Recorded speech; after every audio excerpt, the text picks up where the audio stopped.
Hey there, this is Andrew Parnell with Early Bird, and today we're going to show you how you can improve your inventory management by using your historical raw sales data. So, we're going to start off by pulling a list of all of our historical sales for all of our vehicles. Now, this can be for any time period, but let's say starting with about 2 years. So that's what we have here. Now, it's important to include this days on lot. So that's essentially how many days the vehicle sat on the lot before it was sold. Okay? The next thing we're going to do is we're going to group all of these historical sales by the make and model and take an average for that days on lot. Now, you could also include color or trim or something else if you want it to be more granular, but for this example, we're just going to do make and model.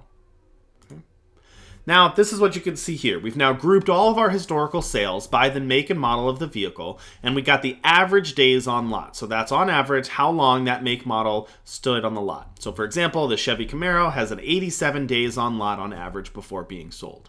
Okay, and the last step is now that we have this average for the make model, we can use a distributive formula to apply a score from 0 to 100 on this average days on lot. And in order to do that, we need to have a target window. How long do we want to say a car can sit on the lot before being sold? So for this example, let's say 60. We apply that formula, and we now have a score from 0 to 100 for each make model. Now, essentially what this score is telling you is how well or how likely your dealership is to sell a specific unit of that make model within your target goal, which we set to 60 days. The higher the score, the more likely you are to sell a vehicle of that type within your target window. And the lower the score, the less likely you are, which helps you understand which makes models you're selling quicker than others.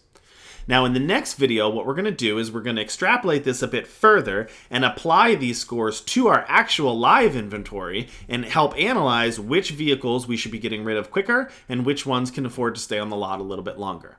I hope this all makes sense. See you next time.